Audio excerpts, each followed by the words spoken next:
Look, I understand you're upset, but this scholarship doesn't change anything. You know we can't afford that school. There are moments in life when you realize you are never standing on equal ground. For me, it happened at a dining room table in suburban Connecticut.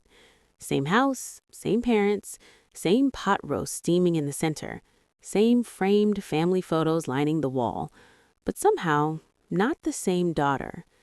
I was 18 years old, clutching a scholarship letter that covered 50% of my tuition. 50%. I had worked 2 jobs during senior year. I'd graduated near the top of my class. I'd written essays at 3 in the morning and practiced interview answers in the bathroom mirror. All I needed was help with the rest. My mother, Donna Connolly, folded her napkin with precise fingers before she spoke. "We think it's important you learn independence," she said in the same tone she used to discuss weather patterns or laundry detergent. "You're strong. You're resilient." Resilient. That word again. Across the table, my younger sister Julia beamed. She had just received full financial backing from my parents to attend Syracuse. Tuition, housing, spending allowance, even a used Audi waiting for her in the driveway. "We want to invest where we see the most potential," my mother continued. I waited for the punchline. It didn't come. My father stared down at his plate. His fork hovered midair. He didn't argue. He didn't defend me. He didn't even meet my eyes. Instead, he said this sentence that would echo for years. "You've always been able to handle things on your own." It sounded like praise. It wasn't. It was permission to let me struggle. I remember looking at the refrigerator that night. Julia's achievements were magneted front and center. Honor roll certificates, lacrosse photos, acceptance letters. Mine were tucked to the side, half covered by a grocery list. Same house, same fridge, different narrative. That was the night I understood something quietly devastating. I wasn't the daughter they were building a future around. I was the daughter they expected to survive without one. I didn't scream, I didn't argue. Still waters, right? That's what my grandmother used to say. Still waters run deep. At 5:14 the next morning, I rolled my suitcase down the driveway. The air was cold enough to sting. I didn't wake anyone. Except my father was already awake. He was sitting in his car at the curb, engine off, hands on the steering wheel, watching. For a second, just one, I thought he might step out, might say, "This isn't right," might press a check into my hand, might apologize. He didn't. He gave me a small nod, and that was it. I walked to the bus stop with 2 suitcases, $300 in my bank account, and the sinking understanding that love in our house came with a hierarchy. College wasn't cinematic for me. No move-in day photos with color-coordinated bedding, no family hugs in the parking lot. My dorm mattress had no topper. My mini fridge was empty for the first week.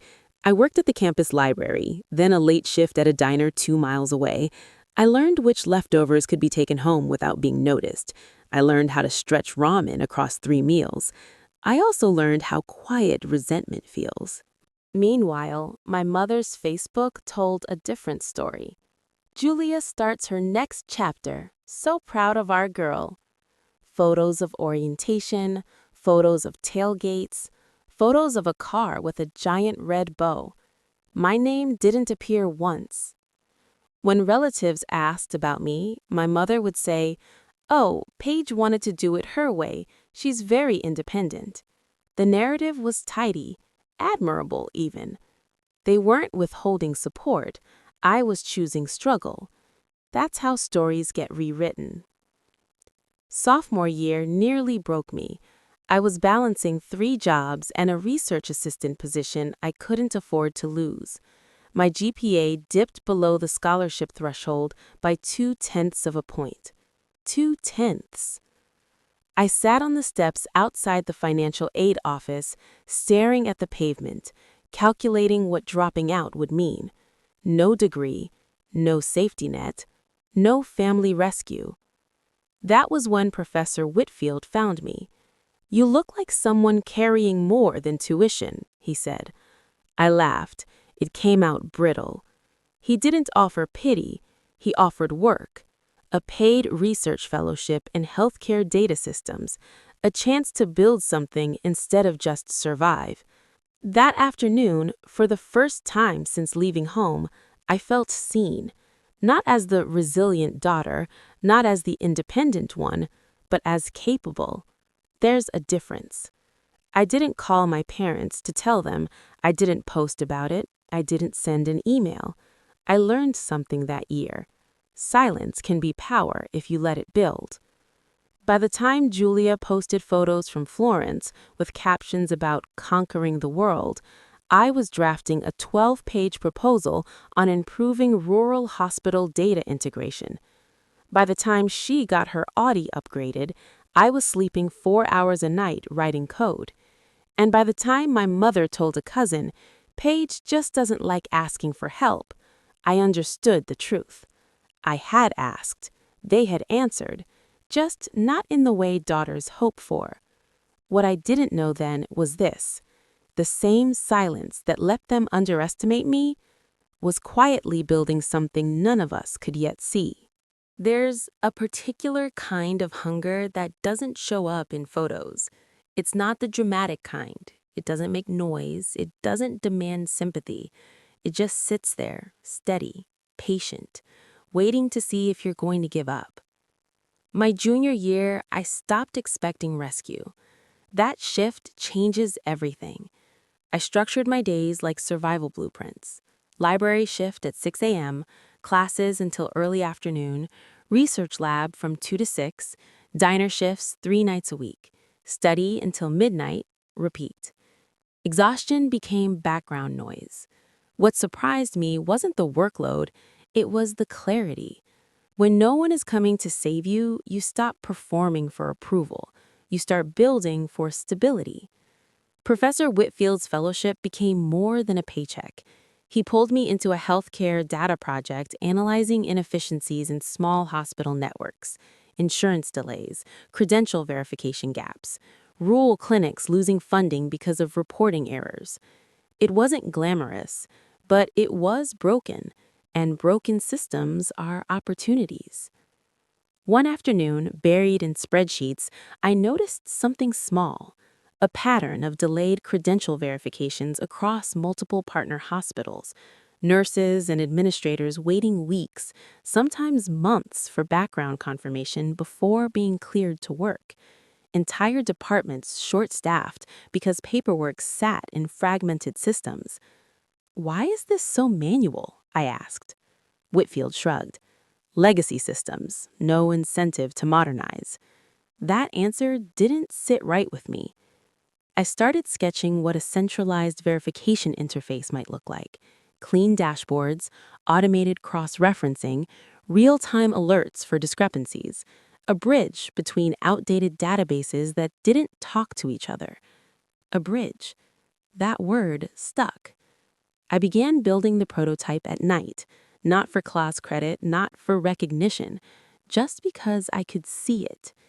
Meanwhile, at home, the narrative continued. Julia posted engagement photos with a new boyfriend, Marcus Webb. Clean-cut, polished, MBA candidate, the kind of man my mother described as strategic. They looked coordinated, effortless. My mother captioned one photo, "When you raise a daughter who chooses excellence." I stared at the screen longer than I'd like to admit. Same parents, different investment. But something had shifted inside me by then. Jealousy takes energy. I didn't have any to spare. Instead, I funneled it into code. Senior year, my prototype won a campus innovation grant, $15,000 in seed funding. The email came at 2 in the morning while I was closing out diner receipts. I sat in my car under a flickering parking lot light and read the message 3 times. For the first time in years, my hands shook for a reason that wasn't stress. I didn't call home, not because I wanted to punish them, because I didn't want to explain it. Success feels different when you've built it without applause. After graduation, I declined a stable hospital admin job and incorporated MedBridge solutions from a borrowed co-working desk. The name felt almost too symbolic, a bridge between fragmented systems. I was 22 with one laptop, two freelance developers, and a stubborn refusal to fail publicly. The first year was brutal. Rejections stacked fast. Hospital boards didn't take 20-something founders seriously. One administrator asked if there was a senior partner he could speak to instead. I said, there isn't. Silence on the other end of the line. Click. Still waters. I learned procurement language, compliance regulations, vendor bidding cycles. I rewrote pitch decks until 2 a.m. I memorized healthcare policy changes. I studied how executives spoke in boardrooms so I could match cadence and confidence. While Julia posted honeymoon photos in Florence, I pitched to clinics in Ohio. While my mother uploaded anniversary tributes to the family we built, I negotiated my first $80,000 pilot contract. There were months I paid my developers before I paid myself. There were weeks I wondered if my parents had been right, if independence was just another word for isolation. But then, Lakeview Medical called. Mid-sized network, growing, frustrated with verification delays and compliance exposure. Exactly the problem MedBridge was designed to solve. The demo lasted 90 minutes. At the end, their operations director leaned back and said, "If this works the way you're promising, it changes everything." "It does," I replied. 3 months later, we signed our largest contract yet. Then came Series A funding, $4.2 million from a healthcare-focused venture firm that liked our efficiency metrics and low burn rate. By 27, MedBridge had 28 employees, real salaries, real clients, real board meetings. I moved into a modest condo, not flashy, just quiet. I bought furniture that matched. I slept more than 4 hours a night. And still, I didn't post much. Silence had become my strategy. 9 years after I left that driveway at 5:14 a.m., a thick cream envelope arrived at my office. Handwritten calligraphy. I almost tossed it aside, until I read the return address. Connolly Residence. Inside was a wedding invitation. Julia Connolly and Marcus Webb. Black tie, 200 guests, lakefront venue in Connecticut. I stared at Marcus's name longer than I expected to, because 3 weeks earlier, MedBridge had finalized a multi-year expansion agreement with Lakeview Medical. CFO, Marcus Webb. I hadn't connected the dots before. Webb wasn't an uncommon name. Our meetings had been virtual, professional, efficient. He never mentioned a fiancé. I never mentioned a sister. Now the lines were intersecting. My biggest client was marrying the daughter my parents invested everything in. And for the first time in nearly a decade, the silence around my life and theirs was about to break. Not because I forced it, but because systems, personal and professional, were colliding. And unlike childhood dinner tables, this time the facts would verify themselves. There's something unsettling about realizing your personal history is quietly sitting inside a corporate database. I didn't tell Marcus Webb that Julia Connolly was my sister, and he didn't tell me that his fiancée was the same Julia who grew up in my bedroom across the hall. Our interactions had been clean, professional, video calls framed by neutral office walls, conversations about compliance risk, system integration timelines, and scalability forecasts. He was sharp, efficient, direct, the kind of executive who double-checked numbers before speaking, the kind of man my mother would call strategic. 3 weeks after the wedding invitation arrived, Lakeview initiated Phase 2 of their MedBridge rollout, full credential verification across administrative leadership. Standard procedure, no exceptions. Our system cross-referenced licensing boards, university databases, national registries, and institutional archives. It was designed to catch discrepancies quietly before they became public liabilities. The spreadsheet landed in my inbox at 6:12 a.m. I opened it with coffee in hand. Row after row of names. Medical directors, compliance officers, department leads. Then I saw it. Julia Connolly. Title: Director of Community Health Outreach. Degree listed: MS in Health Informatics, Syracuse University. I stared at the screen. MS in Health Informatics? That wasn't what she'd majored in when I left home. Back then, she was undecided. Exploring options, my mother had said. Maybe she'd pivoted. Maybe she'd completed it later. Maybe. I clicked Initiate Verification. The system ran its automated checks. Institutional database, no matching graduate record. Alumni registry, no conferred degree found. National Academic Clearinghouse, no master credential on file. I refreshed. Ran it again, manually. Same result. No record found. The room felt smaller. Not because I was shocked, because I wasn't. I leaned back in my chair and let the silence settle. This wasn't revenge territory. This wasn't sibling rivalry. This was compliance. If I intervened, if I flagged it quietly to Marcus, or pulled the report before finalization, I would be compromising the very foundation MedBridge was built on: integrity without exception. I forwarded the flagged result to our compliance officer with a single note. Proceed with standard discrepancy protocol. No priority designation. No emotion, no commentary. Just process. 2 days later, Marcus requested a call. "Paige," he began, tone even, "there's a verification discrepancy tied to one of our directors." "I saw the report," I said calmly. "Is the system accurate?" "It pulls directly from institutional databases. If there's no record, it means no record exists. Occasionally, it's a clerical issue. Sometimes it's timing. Rarely, it's misrepresentation." Silence on the line. "Name?"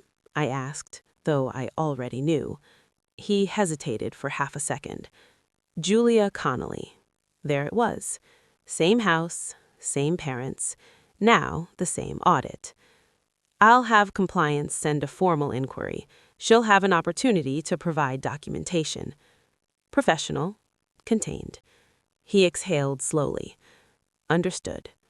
Neither of us mentioned the wedding. The formal inquiry email went out that afternoon. 48 hours passed. No response. 72 hours. Still nothing. On day 4, Julia uploaded a scanned diploma. The file name read Syracuse_MS_2018.pdf. I opened it. The formatting looked slightly off.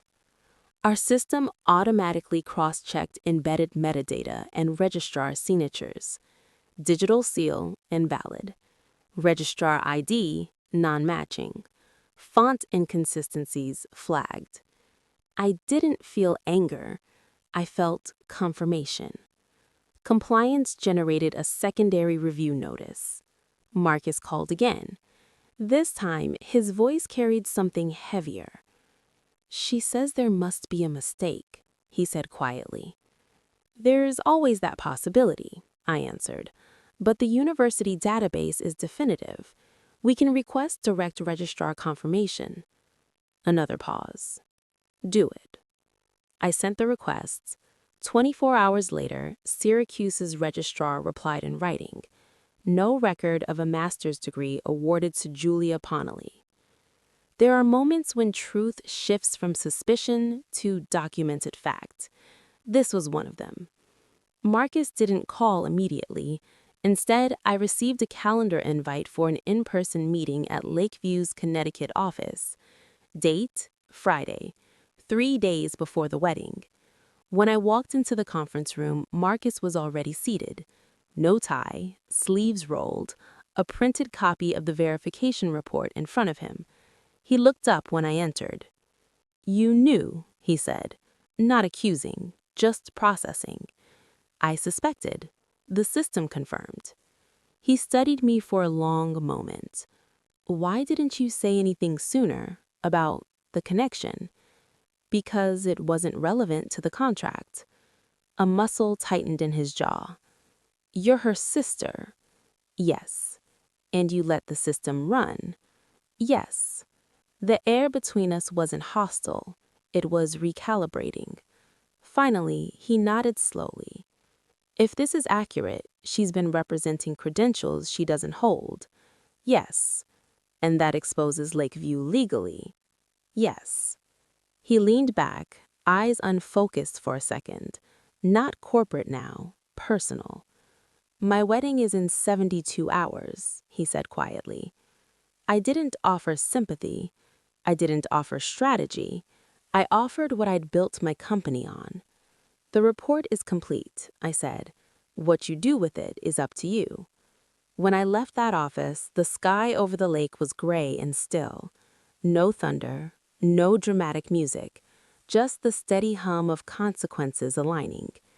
3 days from now, 200 guests would gather to celebrate a story built on curated excellence.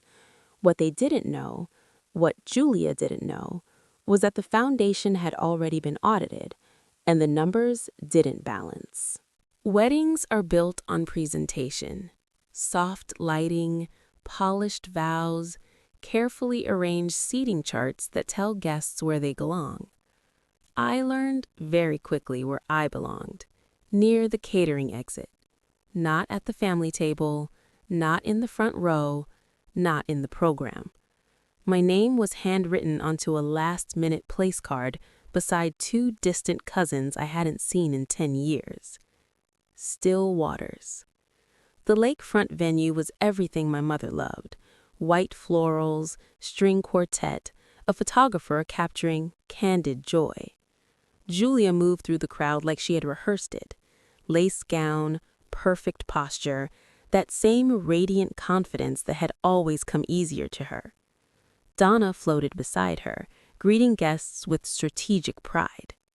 "Julia worked so hard for this life," she told a group near the bar. "Director before 30, master's degree, such discipline." Master's degree. The words landed differently now. My father spotted me first. His smile faltered just slightly before he walked over. "You came," he said. "I was invited," I replied gently. He nodded, eyes drifting past me toward the water. Avoidance had always been his language. Marcus stood near the dock speaking with 2 board members from Lakeview. Calm, controlled, navy tuxedo sharp against the pale sky. He hadn't called since our meeting. He didn't look like a man about to implode. He looked like a man who had already decided something. The ceremony began at sunset. Julia's vows were practiced and warm. She spoke about honesty, partnership, building a future on shared values. I didn't react outwardly, but internally, something steady and quiet aligned. Marcus delivered his vows without hesitation. His voice didn't shake. If you didn't know, you'd never suspect a fracture beneath the surface. They kissed. Applause. String quartet swelled. Presentation intact. For now. The reception shifted indoors. Champagne circulated. Toasts began. Julia's maid of honor told a story about ambition and earning every achievement. Donna dabbed at her eyes. I stayed near the back, watching patterns. Marcus excused himself midway through dinner. 10 minutes later, he reappeared, not at his table, but near the DJ booth. He spoke quietly to the coordinator. The music lowered. A microphone changed hands. The room didn't panic. Not yet. People assumed it was an additional toast. Marcus stepped forward. "Thank you all for being here," he began evenly. "I'd like to say something before the evening continues." Julia looked confused, but still smiling. Donna's posture stiffened. Marcus's gaze scanned the room once before settling briefly on me. Then back to Julia. "I believe marriage is built on truth," he said calmly, "and transparency." Polite nods from guests. "I recently became aware of a professional discrepancy that requires clarification." The room shifted. Subtle, uneasy. Julia's smile faltered. "Marcus?" she whispered, not quite into the mic. He didn't raise his voice. Julia listed a master's degree from Syracuse University as part of her professional credentials. A ripple moved through the tables. My mother's face drained of color. Marcus continued, tone steady. "An independent verification conducted this week found no record of that degree being awarded." Silence. Not dramatic silence. Heavy silence. The kind that presses against your ears. Julia let out a small, breathless laugh. "This isn't the time for corporate jokes." "It's not a joke," Marcus replied quietly. He held up a printed document. "Registrar confirmation was received yesterday." My father stood halfway from his chair, then sat back down. Donna shook her head sharply. "There must be a mistake." Marcus didn't look at her. He looked at Julia. "Did you graduate with a master's degree?" he asked. Direct, clear. No accusation, just a question. Julia's composure fractured in real time. It was complicated," she began. "I completed most of it. It's basically the same—" "Did you receive the degree?" Marcus repeated. Her silence answered first. Then, barely audible, "No." The word didn't echo. It dropped. 200 guests watching the careful architecture of a narrative collapse. Donna stepped forward then. "This is a private matter." It became a legal matter when it was used in executive representation, Marcus said, still calm. No shouting, no spectacle, just facts. He lowered the microphone slightly. "I can't begin a marriage on misrepresentation," he said quietly. Julia stared at him like she was seeing a stranger. "You're doing this now?" she whispered. "I found out 3 days ago." The math landed. 3 days, which meant verification, compliance, systems. Her eyes scanned the room until they found me. Recognition flickered. Not rage, understanding. The bridge she'd never noticed had been there all along. I didn't look away. I didn't smile. I didn't react. Still waters. Marcus handed the microphone back to the coordinator. "There won't be a reception," he announced evenly. "Thank you for coming." Gasps, chairs scraping, murmurs building. No dramatic exit. He simply stepped down from the platform and walked toward the dock. Julia stood frozen at the center of a room that no longer belonged to her. Donna turned toward me then. For the first time in years, she didn't look composed. She looked uncertain, like someone realizing the story she'd curated had just met documentation, and documentation doesn't negotiate. There's a strange quiet that follows public collapse. Not the loud kind, not the gossipy kind, the recalibration kind. By the time I reached my car that night, the lake was dark and still again. Guests were leaving in clusters, whispers trailing behind them like loose threads. No one stopped me. No one accused me. No one thanked me. That part is important. I didn't orchestrate anything. I didn't expose anything.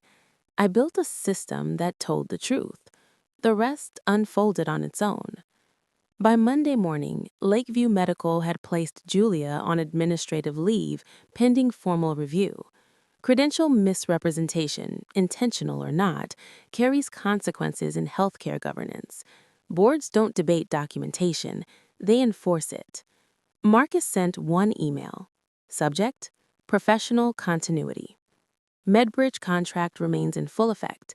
We appreciate your integrity. That was it. No personal commentary, no apology, no gratitude, just acknowledgement. The internet moved faster. Someone uploaded a blurry video clip from the reception. No names mentioned, but the story was clear enough. A wedding halted over falsified credentials. Within 48 hours, the narrative shifted online from shock to analysis. Imagine lying about your degree to your fiancé. Healthcare exec? That's serious. Then something I hadn't expected. Respect to the company that caught it. Medbridge's site traffic tripled. We didn't release a statement. We didn't capitalize publicly. Silence again. Growth doesn't need theatrics. 3 days later, my father called. He didn't open with anger. He opened with exhaustion. I should have done more, he said quietly. It took me a moment to understand what he meant. Not about the wedding, about years ago. At the table, he clarified. The pot roast night, the Audi, the nod at 5:14 a.m. I thought keeping peace was protecting the family, he continued. I didn't realize I was choosing the easier daughter. The easier daughter. I let the words settle. That wasn't peace, it was avoidance. He exhaled slowly, not defensive, just tired. I see that now. For the first time in my adult life, I didn't feel the need to convince him of anything. Growth had already occurred, just not where he expected it. My mother didn't call. She sent an email instead. Subject: this could have been handled privately. The message was long, strategic, concerned about reputation, about timing, about public humiliation. No mention of the false degree, no acknowledgement of the documentation. Just optics. I responded with one line. Truth doesn't coordinate with convenience. She didn't reply. Julia's message came a week later. Short, no excuses. I thought finishing didn't matter as long as I could do the job. Then it became easier to let people assume, then harder to correct. I didn't think it would follow me. That sentence lingered. I didn't think it would follow me. But systems follow. Records follow. Integrity follows. I wrote back. It's not the mistake that defines you. It's how long you defend it. She didn't respond again. Lakeview formally terminated her position after board review. The degree had been listed on multiple official filings. Risk exposure was too high. Marcus resigned from his role 2 months later, not in scandal, but transition, corporate reshuffling. He never reached out personally. And I didn't either. Closure doesn't always require conversation. Medbridge expanded into 3 additional states that year. We hired 12 more employees. I instituted a scholarship program for first-generation college students entering healthcare tech. No press release, no social media campaign, just structure. On the anniversary of that wedding, I drove past my childhood house for the first time in nearly a decade. The fridge inside probably still held someone's curated achievements, but I no longer needed placement there. Here's the part people expect me to say, that I felt vindicated, that I felt powerful, that I finally won. I didn't. What I felt was lighter. I slept through the night without replaying old dinner conversations. I no longer flinched when a Connecticut area code appeared on my phone. I stopped wondering if I had been the difficult daughter. Their rejection was never my reflection. It was their preference. There's a difference. Still waters don't crash loudly against the shore. They deepen quietly. For years, I thought silence meant invisibility. It doesn't. It means you're building beneath the surface. And when the surface eventually breaks, it's not because you forced it. It's because truth has a way of rising. Always. Even at a wedding.